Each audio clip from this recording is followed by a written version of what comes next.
This is Rostra, the St. Theodore Guerin Junior Classical League podcast, where we bring the lessons of classical study into the light for the benefit of all.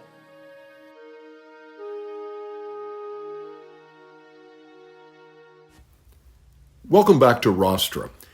In these summer episodes of what we're calling Season 0, we're taking a look at why Latin, why study this ancient language in the 21st century. In the last episode, we explored a little bit of the value of the language itself in terms of the grammar and the structure of the language and how it is so helpful, really, in learning other languages as well.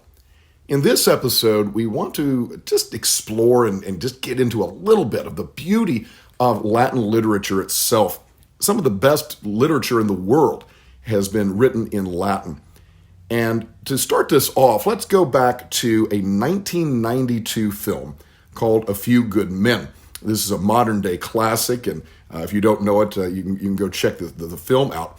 But there's a famous scene involving Jack Nicholson in a courtroom, and it's a very, very powerful scene.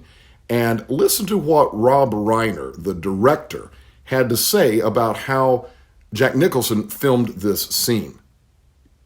Look at this performance by Jack Nicholson. When we shot this, there's all these reactions. There's, Kevin Bacon, there's Tom Cruise, there's Demi Moore, and Kevin Pollak, and all these people. And I said to Jack, look, I can either shoot your side first, and I said, you can be off camera, and you can decide if you want to rehearse, and then when I turn around on you, you can be more prepared. I said, but if you're ready, let's do whatever you want, because he had to carry the weight of the scene here. And he said, well, let me be off camera, and, you shoot everybody, and then I'll work into it. Every single time off camera, he gave the exact same performance as what you're seeing now. Wow. And we did it 5, 6, 7 times. And I kept saying, Jack, why don't you save a little bit from when we come around? And he said, you don't understand, Rob. I love to act. And they don't get that much of a chance with great parts like this. So it was exactly the same performance. I love that explanation. And I can understand what Jack Nicholson is saying. When you have really good lines, you enjoy saying them. There's something about human beings that we just really enjoy reading, and even reading out loud or speaking out loud some great lines. Consider, just for a few examples, some of the really great lines of Latin literature. Take, for example, the opening of Virgil's epic poem, The Aeneid. Arma virumque cano, Troiae qui primus arboris Italiam fato profugus lavinaque venet. I sing of arms in a man who first from the shores of Troy, exiled by fate, came to Italy and Lavinian shores. What a powerful and beautiful, strong opening that is. I think about the opening to Cicero's famous First Catilinarian oration, where he starts out, Quousque tandem abutera Catilina patientia nostra, quam diu etiam furoriste tuus nos eludet? Where he starts out by saying, finally, how long, Catiline, will you abuse our patience? How long will that madness of yours mock us? Such powerful, powerful lines.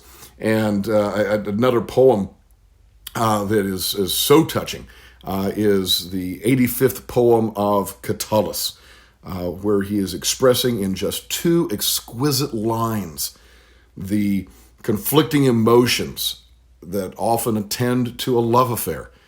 And he says, Ode et amo, quarid faciam fortasse requiris, nescio, sed fieri sentiat excrucior. I hate and I love. Why I do it, perhaps you ask. I do not know.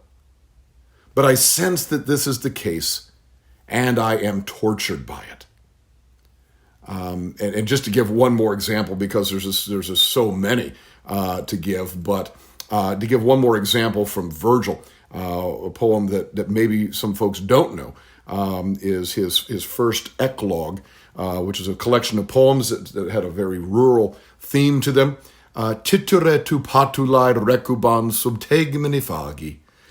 He's talking to a young man named Tityrus, and he says, "Tityrus, you reclining beneath the shade of the spreading beech tree." And I got to say, one of the great advantages of being a teacher is getting to share in that literature with students, and for the students to experience that. And it's just fun, quite frankly, to get into the words, the sound of the words, the rhythm of the words, and then, of course, the content of what's been said. So one more reason why we are certainly still studying and still reading and still enjoying Latin literature in the 21st century.